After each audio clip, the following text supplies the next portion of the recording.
नमस्कार, आप सबका कथा कहानियाँ चैनल में स्वागत है। आज हम श्री गुरु गोरख महापुराण का 5वां भाग का रसपान करेंगे। कथा शुरू करने से पहले मैं रिक्वेस्ट करूंगी कि मेरे चैनल को सब्सक्राइब, लाइक एंड शेयर ज़रूर करें। सेतुबंध रामेश्वर से मच्छिंद्रनाथ हनुमान जी को नमस्कार कर हिंगलाज देवी के दर्शन को गए।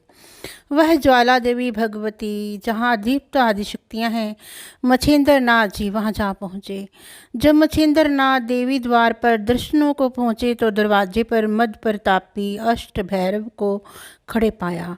उन्होंने मच्छिंद्रनाथ को देखते ही पहचान लिया कि इन्होंने सांवरी मंत्र के प्रभाव से नाग पक्ष अवस्था में पेड़ के नीचे सब देवताओं को वशीभूत कर उनसे वरदान प्राप्त किए हैं और इनका कार्य कहाँ तक सिद्ध हुआ दिखना चाहिए।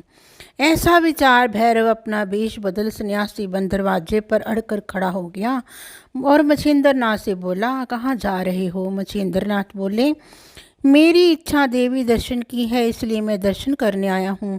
आप भी तो सन्यासी हैं, क्या आपको भी दर्शन की अभिलाषा है? तब वे बोले, हम यहाँ पर द्वारपाल हैं और अंदर जाने वालों के पाप पुण्य की परीक्षा कर पूर्णवान को ही भीतर जाने देते हैं, इसलिए आप अपने पाप पुण्य की परीक्षा देकर ही अंदर जाना, और जो दुष्ट कर्म छिपा कर रखता है वह बीच दरवाजे में ही अटक जाता है।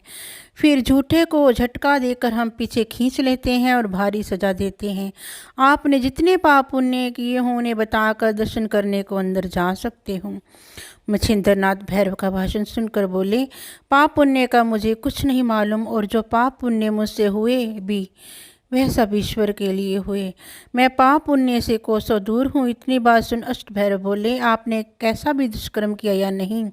तब भी बिना बताए निभाव नहीं होने का और मार खा कर उल्टा लौटना पड़ेगा, इसलिए सच सच बताकर भीतर जाओ, तभी देवी माता दया करके दर्शन देगी। इस तरह दोनों में काफ़ी भाषण हुए।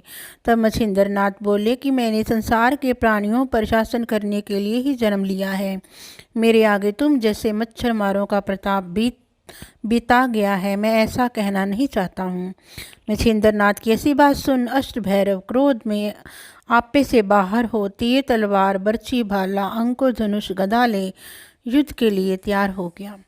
मच्छिंद्रनाथ ने दत्तात्रेय गुरुदेव की जय बोलकर हाथ में भस्मी लेकर गुप्त मंत्र पढ़ा और बोले, मेरे मित्र वारुणी देव, मेरी कार्य सिद्धि को तैयार हो जाओ, मैं आप सबको हाथ जोड़कर प्रणाम करता हूँ। इस तरह सबको आमंत्रित कर चारों दिशाओं को भस्मी फेंक दी। फिर वज्र पंजर का प्रयोग कर विभूति को अपने शरीर पर मल लिया, जिससे योगी का शरीर वज्र सदृश हो गया। तब उन्होंने अष्ट भैरव से कहा, अब युद्ध के लिए तैयार हो जाओ, और जो अब पीछे हटे तो तुम्हें अपने माता पिता की सौगंध। इतना सुन अष्ट भैरव ने क्रोध में भरकर मच्छिंद्रनाथ पर अपने अस्त्र शस्त्र जोर शोर से चलाए, परंतु योगी राज के कोई जख्म नहीं लगा। वे उन्हें तिनके के समान प्रतीत हुए। फिर उन्होंने वासव शक्ति का प्रयोग किया, जिससे त्रिलोक कांप उठा।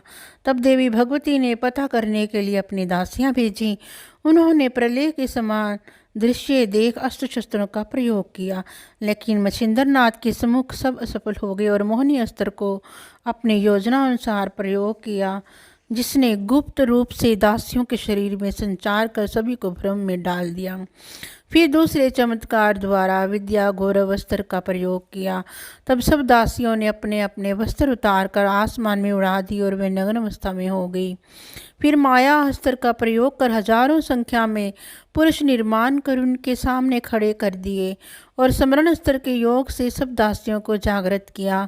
जब उन्होंने देखा हजारों पुरुष हमारे सामने खड़े हैं और हम सब वस्त्रहीन हैं, इतना समझते ही सब नारियां अति लज्जित हो जंगल में चारों ओर छिपने लगी। कुछ ने भागते हुए भैरव को बेहोश पड़ा रास्ते में देखा। तब वह लौटकर देवी के पास पहुंची। उनकी नग्न अवस्था देख देवी को काफ़ी कौतूहल हुआ। फिर उन्होंने उनसे पूछा, तुम्हारी ये दशा कैसे हुई? दासियां बोली, कुछ पुण्य शेष था, इसलिए लाश लूटते लूटते बच गई। यहाँ एक योगी आया हुआ है, उसने ही हम सबकी ये दशा बनाई है। उसने भैरव को बेहोश किया है। आप भी जल्दी भागो, वरना आपकी भी ऐसी ही गत बनेगी। दासियां देवी को समझा रही थी, तभी सामने आता हुआ योगी दिखाई दिया। तभी चिल्लाकर और धर-धर काम कर भयभीत हो कहने लगी, वे आया, वे आया। इस प्रकार सब दासियों की दशा देख देवी भगवती को कौतूहल हुआ।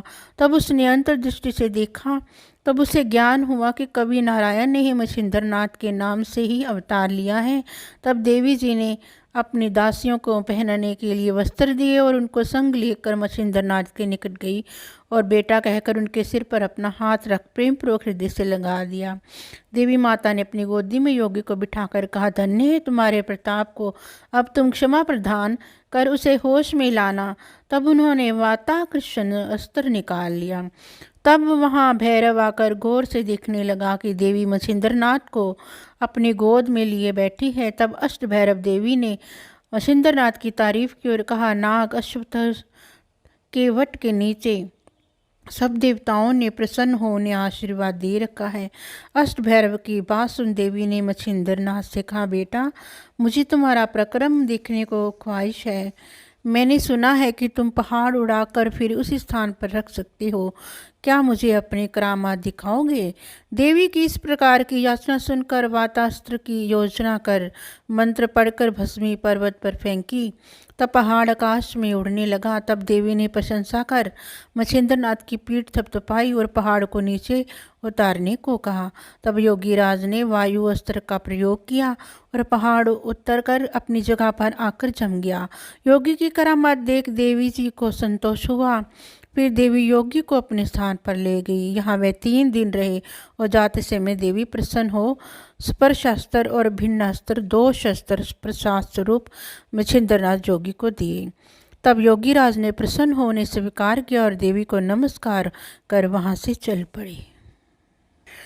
हिंगलाज देवी का दर्शन करके मछिंद्रनाथ चलकर बारहा मल्हार नाम के वन में गए और वहाँ के ग्राम में पहुँच एक मंदिर में शांति से सो गए। रात के दूसरे पहर में उन्हें एक जोरदार आवाज़ सुनाई दी और असंख्य मशालें दिखाई दी। ये सब देख मछिंद्रनाथ को लगा कि मुझ पर भूतों ने आक्रमण कर दिया। तब मछिंद्रनाथ ने विचारा कि मुझे अपने करामात द्वारा इन भूतों को बस में करना चाहिए। इस प्रकार विचार कर योगी ने स्पर्शास्त्र की योजना बनाकर अस्त्र की शक्ति के प्रभाव से सब भूतों को स्थिर कर दिया। सारे भूत पेड़ों के समान तन कर खड़े हो गए। वे अपने नित्य के नियम अनुसार बेताल से मिलने जा रहे थे, पर बीच में अटक जाने के कारण वे बेताल से मिलने नहीं जा सके। इधर बेताल ने विचारा, वह अब तक क्यों नहीं आई। इस बात का पता लगाने के लिए 5-7 भूत और भेजे।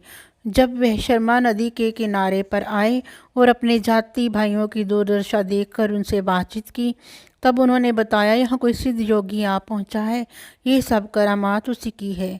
तब वे लोग पता लगाने लगे ये सिद्ध कहाँ ठहरा है। जब उन्होंने मछिंद्रनाथ को दूर से देखा तब जाना ये सब इसी की करामात है।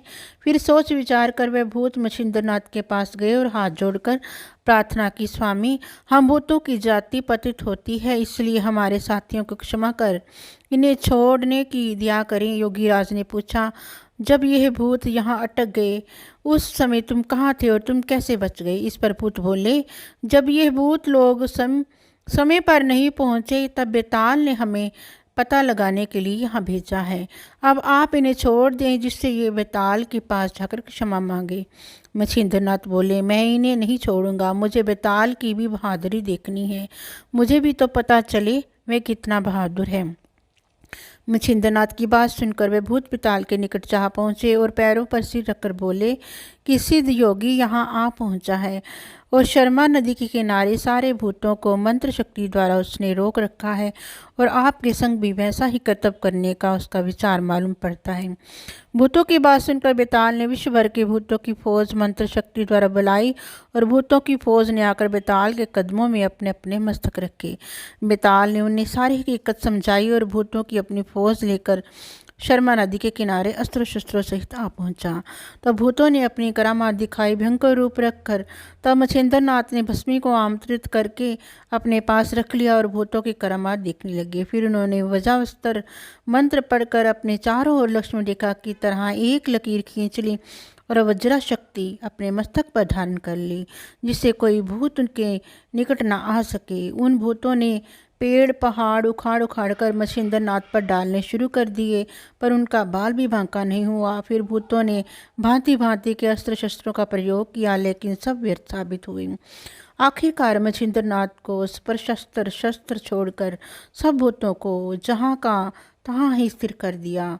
उस वक्त भूतों के अष्टनायकों में से झोरी, खेतला, भायरा, मृगानंदा, मुंजा, महेश्वरा, वैधुलोभ, ये सातों मछिंद्र नाथ के पैर पकड़कर खींचने का दावा देख रहे थे। लेकिन उसी क्षण योगीराज ने अपनी चतुराई से वज्र अस्त्र को सिद्ध कर सब दिशाओं में कुछ क्षणों के लिए छोड़ दिया और धनवस्त्र सिद्ध कर मृदु, कुबक, मरु, मलीमल, माचकुंद, त्रिपुर, ब्रह्मजेठी, ये 7 दानव निर्माण किए।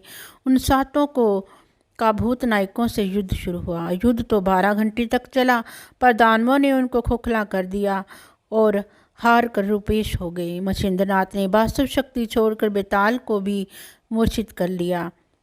जब उसके प्राणों पर बन आई, तब वह निरुपाय हो सारा अभिमान छोड़ योगी की शरण में आया और हाथ जोड़कर कहा, आप मेरी जान बख्शें, हम सब संसार भर में आपका यश गाएंगे और आप जब जो कार्य करने की आज्ञा देंगे उस कार्य को पूरा करेंगे।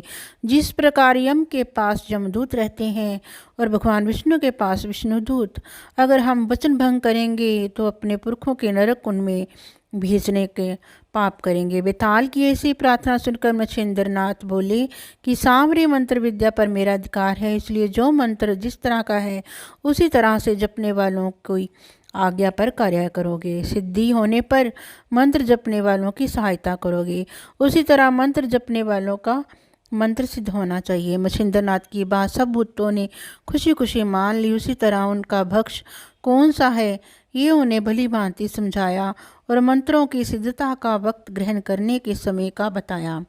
मछिंद्र नाथ के सब शर्तें बेताल ने भी मान ली तथा प्रेरक अस्त्र की योजना कर उन्हें छोड़ दिया। उसके पश्चात सब मछिंद्र नाथ के पैरों पर गिरे और उनसे कृपा दृष्टि रखने की प्रार्थना की। फिर हाथ जोड़कर नमस्कार कर अपने अपने स्थान को रवाना हुए।